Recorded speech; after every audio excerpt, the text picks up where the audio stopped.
Time to get caught up on music I missed this past month. 4 albums chosen on by my patrons to cover that were released in June 2021. And if you want to support Rocked on Patreon, you can have a say in these videos and which albums I cover along with seeing videos early. Link in the video description. First up is Bodies, the latest from AFI. The 11th studio album and first full LP since 2017's self-titled release, AFI are still poking at fires of emo, alternative, post-punk, whatever genre you want to classify them as.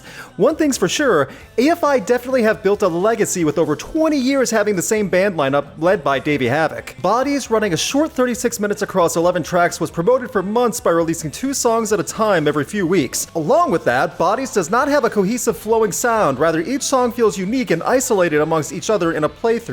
That's not a bad thing if done well, but it's interesting with that coming from a band who already is known for a distinct style. Expounding on that notion, Bodies feels like a singles album. There are standout moments like Twisted Tongues, Begging for Trouble. There are tracks on this album that are strong. The issue is that in a short playthrough, the majority of the album sounds very mid and most of it's unmemorable. The music is skillfully played and sounds good on a technical level, but it doesn't pack much of a punch. Lyrically, it's definitely on brand with AFI material, which is not a bad thing, but Bodies also lacks a lot of inspiration and creativity, despite the variety of song styles and tones. The short tracks and overall runtime with many songs being forgettable leaves much to be desired even when the tracks are good. There are fleeting hooks that you get in your head while the song plays, and Davey sounds like he hasn't lost a step, but that just makes you wish Bodies was worth revisiting more. As it stands, it's fine. It's okay. I wanted to like Bodies more than I did. I kept up with all the singles as they were released and definitely enjoyed some more than others, and when the album finally dropped and you listen to it from beginning to end, it does not add to the listening experience when songs are connected, and that's a shame.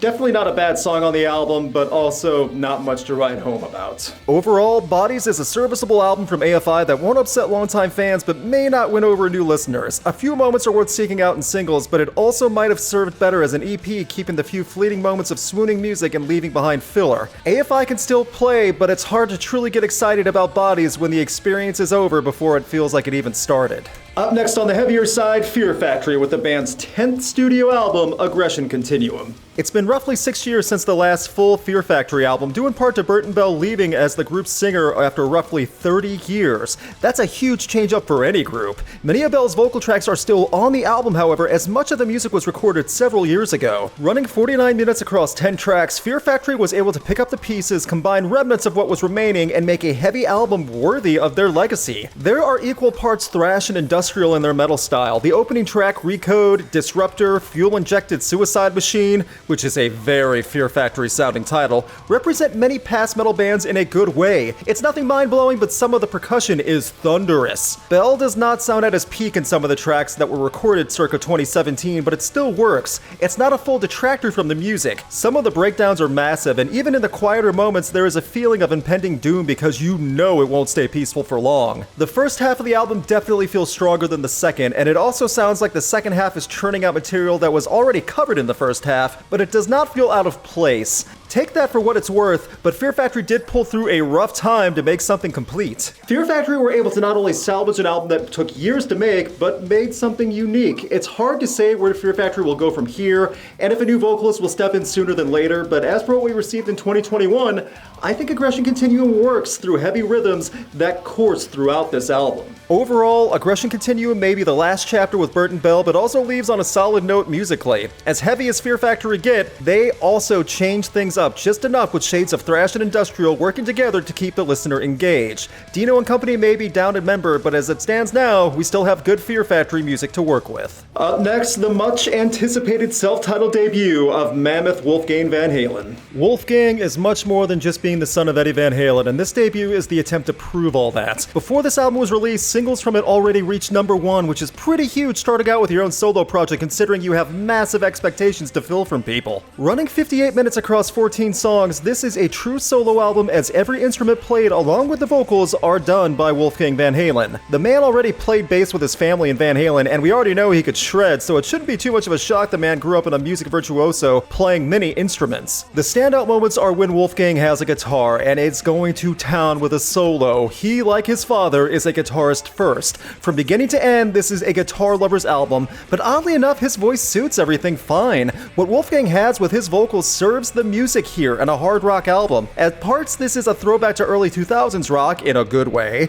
and part tribute to late 80s rock in a great way. It's formulaic rock for sure. This is definitely on brand for what a past generation would love, but it's executed well. Also, if your heartstrings are not tugged on by distance, you might be a monster. Not only is the album riff heavy with some fun hooks throughout, the album is a solid, fun rock album. That's it. It's not a masterpiece, and a lot of the writing is simple. You won't get blown out of your seat like that old Maxwell speaker guy just listening to it at any volume. But this also shows promise from a musician who can back up his name. Wolfgang had unfair expectations to live up to with this debut, and I think he proved himself with this self-titled release, especially by doing it all solo. That shows a foundation that was built on a man over years, and now that he's standing on his own, this is an album that demonstrates how much fun he can have and what he represents. Especially with the guitar. Wow, he can play. Overall, Mammoth Wolfgang Van Halen is an album that sets a strong course for Wolfgang to make his own legacy and take on the rock world one solo at a time.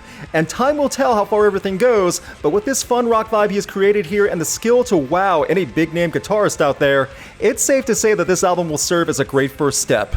Eddie would be proud. And finally, we have Eat, a surprise EP that dropped this month from Poppy. Poppy is not for everyone. Let me get that out of the way right now. An extreme metal pop hybrid just isn't going to sit with everyone's music taste. Eat, the WWE-produced EP featured as the soundtrack of NXT, is Poppy with a bit of loud punk flair to go along with her insanity. One listen to Eat and you'll understand exactly what I mean. It's just as heavy and wild as expected, but a punk side shines through. Running 14.5 minutes across 5 short tracks, this EP packs a punch. The band behind Poppy do not get enough credit for what they are creating with her. Along with that, Poppy is so unchained at points that her vocals come close to clipping and blowing out speakers. And I think that's by design. The title track is what people will hear most, but when you hear Poppy cut loose on Say Cheese and then deliver more than one volume in speed and cue, it shows she is much more than one-dimensional. Outside of the vocal production on the title track, the mixing is solid, and Eat the EP is a unique entity in everything Poppy has done, including her most recent album, I Disagree. It shows a different style and such an extreme sound, an artist, and however you would like to classify Poppy. I'm still not sure myself. This EP is a decent jumping on point as well for what Poppy is capable of, both with music writing and being introduced to who Poppy is now that she has fully embraced the pop metal style that is gaining her a massive fan base, along with performing on NXT every few months. Seriously, they might as well just make her a regular on the show at this point, because she gets more airtime than some of the wrestlers. This EP grew on me after initial listen, with my eyes opening so big it hurt a little with those first screams coming in. The music is sound, there is a good speed in each song, the energy given from the rhythm guitar and percussion adds a ton behind Poppy. This EP is a hard sell to someone who is unfamiliar with Poppy, but if you are familiar with what she's doing, it's worth checking out. Overall, Eat serves as a great extension of what Poppy can bring in different styles while screaming her head off or sweetly singing to our souls. This EP further cements the concrete foundation that Poppy has many layers of skill, and her potential truly appears to be as limitless as her music is ferocious. Eat serves as the soundtrack for a pro wrestling show, but you'd be surprised how well it works outside of the ring. And that was a look at 4 albums that dropped this past month, voted on by my patrons. What did you think of each one? Leave a comment and let everyone know. Big thanks to my patrons, and a special thanks to Brandon Barenfeld, Chris Stoneman, and Dom Noble. You can have a say in upcoming videos and see videos early by supporting Rocked on Patreon. Please click on the link in the video description for more info. Please subscribe and ring the bell to get notified on upcoming videos, and you can keep up to date with Rocked on Facebook, Twitter, Instagram, and TikTok. Thanks for sticking to the end. The next video is going to be on songs that everyone gets the meaning of wrong. A good example of this is Every Breath You Take. Everyone thinks this is some weird little love song. No, it's actually about being stalked. Seriously, I got that wrong for years too when I was growing up. Other than that, please tune in on Twitch every Sunday night for New Music Night. We have a lot of fun there playing all the new music that drops. And until then, we'll see you next time.